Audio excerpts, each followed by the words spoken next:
GeM தொலைக்காட்சி நேயர்களுக்கு வணக்கம்.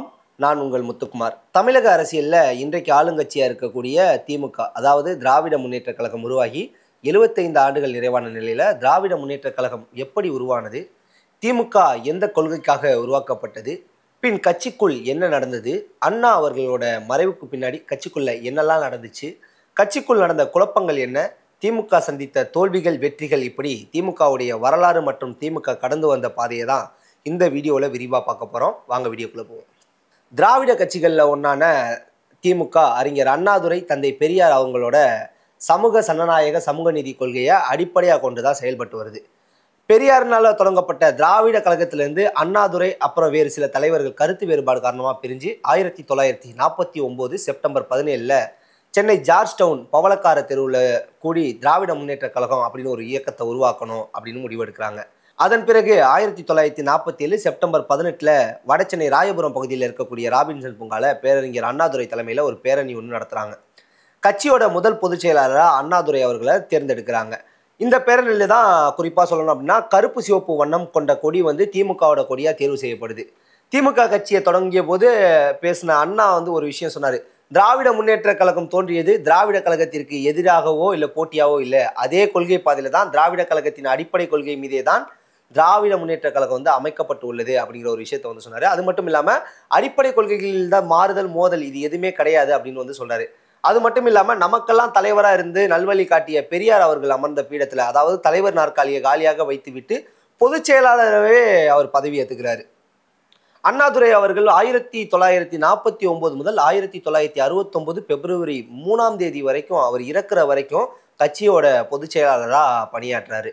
கடமை, கண்ணியம், கட்டுப்பாடு, அடைய வேண்டிய இலக்கோ திராவிட நாடு, அப்படியெல்லாம் கொள்கை முழக்கம் போட்டு வந்த திமுக 1952 நடைபெற்ற முதல் பொது தேர்தலில் பங்கேற்கலை. இந்த தேர்தலை புறக்கணித்ததுக்கு காரணம் அப்படின்னா திராவிடர்களின் கருத்தறியாமையிலும் திராவிடர்களின் ஜீவாதார உரிமைக்கு ஊறு செய்யும் வகையிலும் ஒரே கட்சியரின் எதாட்சிகார முறைப்படியும் தயாரிக்கப்பட்ட இந்திய அரசியலமைப்பு சட்டத்தை திமுக கண்டிப்பதன் அறிகுறியா தேர்தலில் திமுக தனது வேட்பாளர்களை நிறுத்தலை அப்படின்னு அந்த கட்சி அறிவிச்சிச்சு. இருப்பினும் ஆந்திரா, கர்நாடகா, தமிழ்நாடு, கேரளம் ஆகிய திராவிட இன மொழி வழி மாநிலங்களை உள்ளடக்கிய தனியாட்சி பெற்ற திராவிட நாடு அப்படிங்கிற கோரிக்கையை ஏற்கிற வேட்பாளர்களை ஆதரிப்பதாகவும் அந்த கட்சியிலேருந்து அறிவிச்சிருந்தாங்க. 1953 ஜூலை 14-15 அன்றைக்க முதல்வர் ராஜாஜி கொண்டு வந்த குலக்கல்வி திட்டத்துக்கு எதிர்ப்பு போராட்டம், தமிழ்நாட்டு மக்களை எல்லாம் நான்சென்ஸ் அப்படின்னு நேரு கூறியதற்கு எதிர்ப்பு தெரிவித்து கருப்பு கொடி போராட்டம், டால்மியாபுரம் என பெயரை கள்ளக்குடி பெயர் மாற்றக்கூடிய ரயில் மறியல் போராட்டம், இப்படி மும்முனை போராட்டங்களை திமுக நடத்துது. இந்த போராட்டத்துக்கு பிறகுதான் தமிழக மக்களிடத்துல திமுகவுக்கு ஒரு நல்ல பெயரும் கிடைக்குது. இந்த கள்ளக்குடி போராட்டத்தோட வெற்றிக்கு பிறகுதான் நாளடைவுல கருணாநிதியை கள்ளக்கொடி கொண்ட கருணாநிதி அப்படின்னு அவருக்கு பேர் வர காரணமாக இருந்துச்சுன்னு சொல்றாங்க. இந்த போராட்டங்களுக்கு அப்புறம் 1956 திருச்சியில் நடைபெற்ற திமுக 2வது மாநில மாநாட்டில் தேர்தலில் போட்டியிடலாமா வேணாமா அப்படின்னு ஒரு பொது வாக்கெடுப்பு நடத்துகிறாங்க. மொத்தம் 60,000க்கும் மேற்பட்ட தொண்டர்கள் கலந்து கொண்ட இந்த பொது வாக்கெடுப்பில் தேர்தலில் போட்டியிடலாம் அப்படின்னு 56,942 பேரும், கரெக்டாக 4,203 பேர் தேர்தலில் போட்டியிட வேணாம் அப்படின்னு வாக்களிச்சிருந்தாங்க. இந்த மாநாட்டில் தேர்தலில் பங்கேற்பது அப்படின்னு திமுக முடிவெடுக்குது.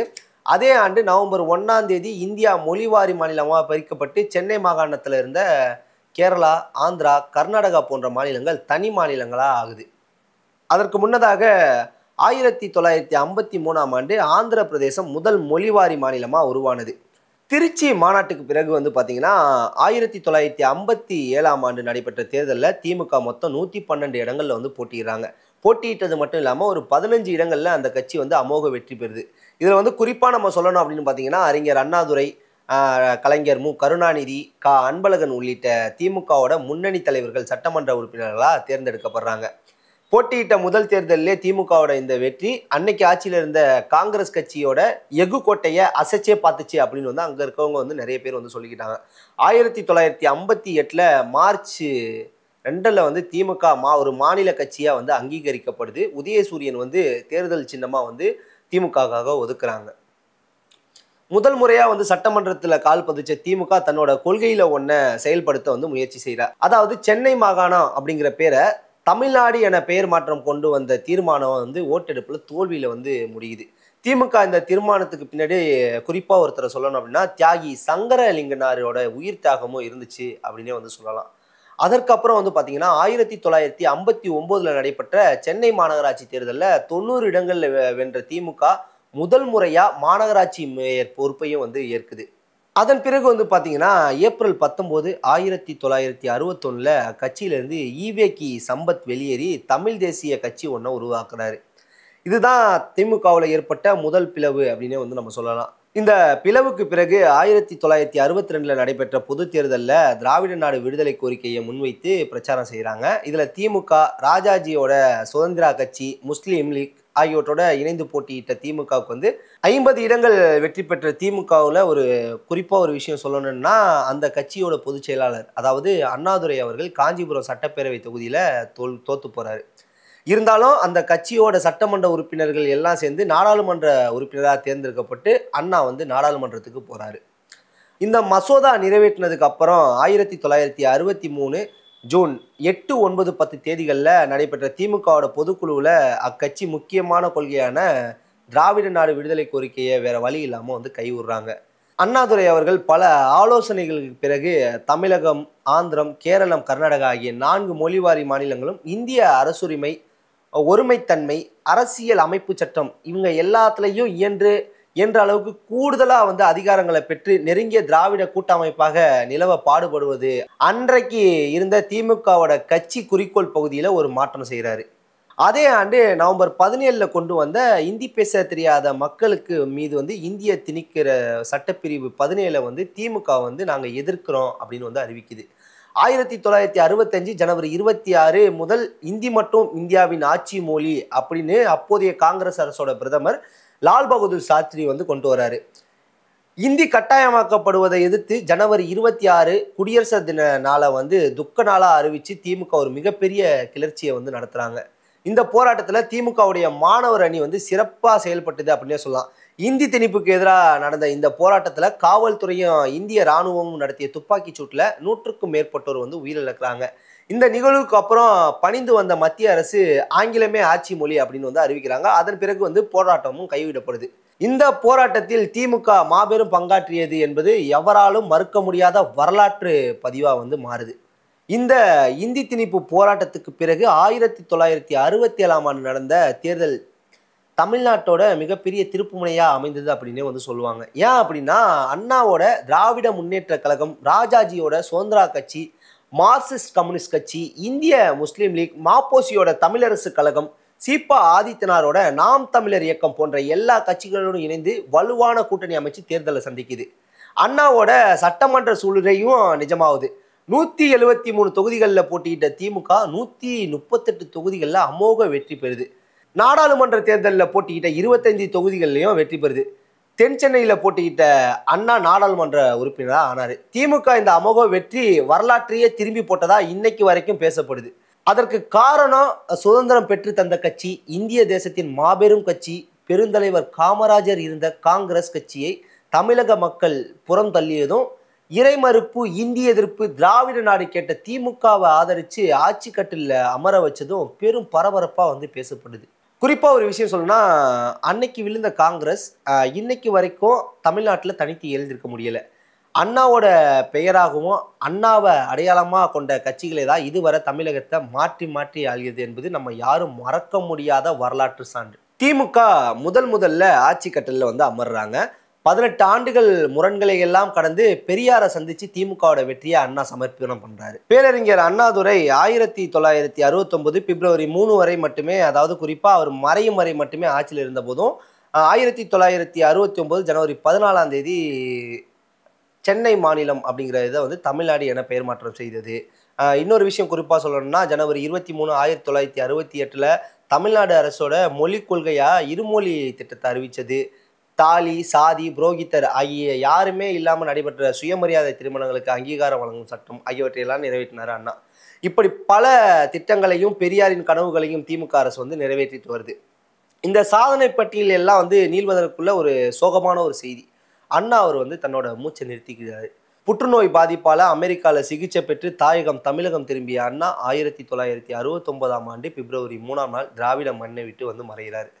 அண்ணாவின் குறுகிய கால சாதனை போலவே அவருடைய இறுதி ஊர்வலத்திலும் சுமார் 1.5 கோடி பொதுமக்கள் கலந்து கொண்டது அப்படின்னு கின்னஸ் புத்தகத்தில் இன்னும் இடம் பிடிச்சிருக்குது அப்படிங்கிறது நம்ம குறிப்பிடத்தக்கக்கூடிய ஒரு விஷயம். அண்ணா அடக்கம் செய்யப்பட்ட மறுநாளே திமுக சார்பில் அடுத்த முதல்வர் யார் அப்படிங்கிறதுல கருணாநிதிக்கும் கல்வி அமைச்சர் நெடுஞ்செழியனுக்கும் கடுமையான போட்டி ஏற்படுது. பெரியார் இந்த விவாதத்தில் தலையிட்டு சமரசம் ஏற்படுத்தி கருணாநிதியை போட்டியின்றி முதல்வராக்க முயற்சி செய்கிறாரு. ஆனால் இதற்கு நெடுஞ்செழியன் சம்மதிக்கலை. பின்னர் கருணாநிதி சட்டமன்ற கட்சி தலைவராக தேர்ந்தெடுக்கப்பட்டதும் நெடுஞ்செழியன் அமைச்சரவையிலேருந்து விலகிக்கிறாரு. பின்னர் மு கருணாநிதி தமிழ்நாட்டின் முதல்வர் அப்படிங்கிற பொறுப்பை ஏற்றுக்கிறாரு. அண்ணா மறைந்த பின் அந்த கட்சியில் 1969 ஜூலை 26 அன்னைக்கு தான் முதல் முறையாக தலைவர் பதவி உருவாக்கப்படுது. மு கருணாநிதி திமுக தலைவராகவும் நெடுஞ்செழியன் அவர்கள் பொதுச் செயலாளராகவும் தேர்வு செய்யப்படுறாங்க. 1971 ஆண்டு நடைபெற்ற பொது தேர்தலில் மு கருணாநிதி தலைமையில் 203 இடங்களில் போட்டியிட்ட திமுக 184 இடங்களில் வெற்றி பெற்று ஆட்சியை மீண்டும் பிடிக்குது. திமுகவோட இந்த மாபெரும் வரலாற்று சிறப்புமிக்க வெற்றி சாதனை இதுவரை யாராலையும் முறியடிக்கப்படவில்லை. மு கருணாநிதி 2வது முறையாக முதல்வர் பொறுப்பேற்கிறாரு. இதன் பிறகு 1972 அக்டோபர் 14 கட்சியோட பொருளாளராக இருந்த நடிகர் எம்ஜிஆர் திமுகவிலிருந்து வெளியே அண்ணா திராவிட முன்னேற்ற கழகத்தை உருவாக்குறாரு. திமுகவில் ஏற்பட்ட மிக பெரிய பிளவாக இது கருதப்பட்டுச்சு. 1975 ஜூன் 25 காங்கிரஸ் அரசால் அவசர நிலை அறிவிக்கப்படுது. இதற்கு எதிராக முதல் மசோதாவை திமுக நிறைவேற்றுது. அதன் பிறகு ஒரு விஷயம் நடக்குது. என்ன அப்படின்னு பார்த்தீங்கன்னா, இந்த திமுக அரசு முறையற்ற ஆட்சி, வீராணம் திட்ட ஊழல், இப்படி விஞ்ஞான ஊழலில் ஈடுபட்டதாக கூறி 1976 ஜனவரி 31 திமுக ஆட்சி கலைக்கப்படுது. இதில் குறிப்பாக ஒரு விஷயம் சொல்லணும்னா, இந்த டைமில் தான் வைகோ, ஸ்டாலின் போன்ற முக்கியமான தலைவர்கள் மிசா நடவடிக்கையில் கைது செய்யப்பட்டு சிறையில் அடைக்கப்படுறாங்க. ஆட்சி பொறுப்பில் இருந்த திமுகவோட செயல்பாடுகள் என்ன அப்படின்னு பார்த்தீங்கன்னா, குறிப்பாக ஒரு சில விஷயங்களை நம்ம புகழ்ந்தே பேசலாம். அனைத்து சாதியினரும் அர்ச்சகர் ஆகிறதுக்கான சட்டம், அரசு விழாக்களில் தமிழ்த்தாய் வாழ்த்து பாட வேணாம் அப்படிங்கிற திட்டங்கள்லாம் முக்கியமான திட்டம் அப்படின்னு சொல்லப்பட்டுச்சு. இந்த ஆட்சி கலைப்பிற்கு பிறகு 1977 ஜூலை 4 நடைபெற்ற பொது தேர்தலில் தான் போட்டியிட்ட முதல் தேர்தலிலேயே அபார வெற்றி பெற்றது எம்ஜிஆரோட அதிமுக. திமுக படும் தோல்வியை சந்திக்குது. அப்பொழுது முதல் எம்ஜிஆர் உயிரோடு இருக்க வரைக்கும் சுமார் 13 ஆண்டுகள் திமுகவை ஆட்சி அரியணையில் ஏற்ற விடாமல் செய்தது அதிமுக. எதிர்கட்சியாக இருந்த திமுக ஈழத்தமிழர் போராட்டம், இந்து ஆதிக்க எதிர்ப்பு போராட்டம், அப்படி இது எல்லாத்துலேயும் தீவிர ஈடுபாடு காட்டுது. 1983 ஆகஸ்ட் 10 தமிழீழ தமிழர் பிரச்சனையில் இந்தியா தமிழ்நாடு அரசுகள் நிலைப்பாட்டை கண்டித்து திமுக தலைவர் கருணாநிதி அவர்கள், பொதுச் செயலாளர் பேராசிரியர் அன்பழகன் ஆகியோர் தங்களோட சட்டப்பேரவை உறுப்பினர் பதவிகளை ராஜினாமா செய்தது அப்படிங்கிறது குறிப்பிடத்தக்க ஒரு விஷயம். 1987 டிசம்பர் 24 எம்ஜிஆர் மறைந்ததை அடுத்து நடைபெற்ற தேர்தலில் திமுக மீண்டும் ஆட்சியை பிடிக்குது. 203 தொகுதியில் போட்டியிட்டு 151 இடங்களை வென்ற திமுக 13 ஆண்டுகளுக்கு பிறகு ஆட்சி அரியணை பிடித்தது. கருணாநிதி அவர்கள் மீண்டும் முதலமைச்சர் பதவியை ஏற்கிறாரு. ஆனால் 1991 ஆண்டு விடுதலை புலி அமைப்பை கட்டுப்படுத்த தவறிவிட்டது, பிரிவினை சக்திகளுக்கு திமுக ஆதரவு அளிக்கிறது என்று கூறி அப்போதைய ராஜீவ்காந்தி அரசியால் 2வது முறையால் திமுகவோட ஆட்சி கலைக்கப்படுது. அதே ஆண்டு மே மாதம் பிரச்சாரத்திற்காக தமிழகம் வந்த ராஜீவ்காந்தி படவே எழுந்த அனுதாப அலையால காங்கிரஸ் கட்சியோட கூட்டணியாக வச்சிருந்த அதிமுக ஆட்சி அமைக்குது. திமுக படும் தோல்வி அடைந்தது. 1993 ஆண்டு வைகோவின் அரசியல் நலனுக்காக விடுதலை புலிகள் கருணாநிதியை திட்டமிட்டுள்ளதா காரணம் கூறி வைகோ திமுகவிலிருந்து நீக்கப்படுறாரு. இதற்கு பின்னால் ஸ்டாலினின் அரசியல் எதிர்காலம் ஒளிந்திருக்கதா அன்னைக்கு இருக்க அரசியல் பிரமுகர்கள் பலர் பேசப்பட்டாங்க. 1996 ஏப்ரல் 27 நடைபெற்ற தேர்தலில் 166 இடங்களில் வெற்றி பெற்ற திமுக மீண்டும் ஆட்சியை பிடிக்குது. இந்த ஆட்சியில் மெட்ராஸ் என்று ஆங்கிலத்தில் சென்னை அழைக்கப்படுவதை சென்னை என்றே ஆங்கிலத்திலும் எழுத வேண்டும், வாகன பதிவு எண்கள், விளம்பர பலகைகள், கோவில்கள் ஆகியவற்றில் எல்லாத்துலேயும் தமிழை நடைமுறைப்படுத்த திமுக அரசு நடவடிக்கை மேற்கொள்கிறாங்க. அதன் பிறகு பார்த்தீங்கன்னா 1999 ஆண்டு நடைபெற்ற நாடாளுமன்ற தேர்தலில் தன் கொள்கைக்கு நேர் எதிரியான பாஜகவோட திமுக கூட்டணி வைக்கிறாங்க. இந்த கூட்டணி வச்சதுனால பல்வேறு விமர்சனங்களையும் எதிர்கொள்கிறாங்க. அது மீண்டும் பார்த்தீங்கன்னா அதே கூட்டணி 2001 ஆண்டு தேர்தலில் தொடர்ந்து அந்த கட்சி கூட்டணியாக இருந்ததுனால மீண்டும் தோல்வியை சந்திக்கிறாங்க. இந்த தோல்விக்கு பிறகு 2004ஆம் ஆண்டு நடைபெற்ற நாடாளுமன்ற தேர்தலில் காங்கிரஸ், பாட்டாளி மக்கள் கட்சி, மறுமலர்ச்சி திராவிட கழகம் உள்ளிட்ட 7 கட்சிகளோட வலுவான கூட்டணி அமைச்சு திமுக போட்டியிட்டு அனைத்து இடங்கள்லையும் வெற்றி பெற்றது. இதன் மூலம் 12 தமிழக நாடாளுமன்ற உறுப்பினர்கள் மத்திய அமைச்சராகிறாங்க. மத்திய ஆட்சியில் பல முடிவுகளை எடுக்கும் சக்தியாக திமுக உருவாகுது. பின்னர் பார்த்தீங்கன்னா 2006ஆம் ஆண்டு நடைபெற்ற சட்டமன்ற தேர்தலில் திமுக தலைமையிலான கூட்டணி 163 தொகுதிகளில் வெற்றி பெற்றிருந்தாலும் திமுக 95 இடங்களே திமுகவுக்கு அந்த தேர்தலில் கிடைக்குது. கூட்டணி கட்சிகளோட தயவால ஆட்சி அமைக்கக்கூடிய சூழ்நிலை ஏற்படுது. இதுக்கு பின்னாடி ஒரு விஷயம் பார்த்தீங்கன்னா, இதுவே காலப்போக்கில் மைனாரிட்டி திமுக அரசு என ஜெயலலிதா இந்த கூறுறதுக்கு காரணமாக அமையுது. 2009ஆம் ஆண்டு இலங்கையில் நடைபெற்ற இறுதிக்கட்ட போரில் சிங்கள இராணுவத்தால் பல லட்சம் தமிழ் மக்கள் போடுறாங்க. இந்த போரை இந்தியா தலையிட்டு நிறுத்தணும் அப்படின்னு மத்திய காங்கிரஸ் அரசையும் மாநில திமுக அரசையும் வலியுறுத்தி தமிழ்நாடு மட்டும் இல்லாமல் உலகம் முழுவதும் வாழும் தமிழர்கள் போராட்டத்தை நடத்துகிறாங்க. இதை குறிப்பாக சொல்லணும்னா முத்துக்குமார் உட்பட 20க்கு மேற்பட்ட நபர்கள் தீக்குளித்து உயிரை மாற்றிக்கிறாங்க. ஆனால் 1983ஆம் ஆண்டு ஈழத்தமிழர் பிரச்சனைக்காக தன் பதவியை ராஜினாமா செய்த கருணாநிதி இந்த முறை 2 மணி நேர உண்ணாவிரதத்தோட முடிச்சுக்கிறாரு. இந்த சம்பவம் பார்த்தீங்கன்னா ஈழ ஆதரவாளர்களுக்கும் தமிழ் உணவாளர்களையும் கோபமடைய செய்யுது. இனப்ப ஆதரவாக போன காங்கிரஸுடன் துணை போனதாக திமுக மீது பலரும் விமர்சனமும் வச்சாங்க, கோபமும் பட்டாங்க. இந்த சம்பவம் திமுக வரலாற்றில் அழிக்க முடியாத கரையாக மாறுது. இதன் காரணத்தை தாண்டி 2G அலைக்கட்டளை ஊழல், தொடர் மின்வெட்டு, நில அபகரிப்பு போன்ற குற்றச்சாட்டுகளின் காரணமாகவும் 2011ஆம் ஆண்டு நடைபெற்ற தேர்தலில் திமுக படும் தோல்வியை சந்திக்குது. இந்த முறை திமுகவுக்கு எதிர்கட்சி அந்தஸ்து கூட கிடைக்காம போகுது. இதன் பிறகு 2016ஆம் ஆண்டு நடந்த சட்டமன்ற தேர்தலில் போட்டியிட்ட திமுக தொடர்ந்து தோல்வியை சந்திச்சது. ஆனால் இந்த முறை ஆட்சியை கைப்பற்றாவிட்டாலும் நல்ல ஒரு வலுவான எதிர்கட்சியாக சட்டப்பேரவையில் அமருது. பின்னர் பார்த்தீங்கன்னா 2018ஆம் ஆண்டு ஒரு சோகமான செய்தி. அதாவது திமுக தலைவர் கருணாநிதி அவர்கள் காலமாறாங்க. அவரோட 50 ஆண்டுகளாக அமர்ந்து வந்த அந்த திமுக தலைவர் பதவியை கருணாநிதி அவர்களுடைய மகனான மு.க.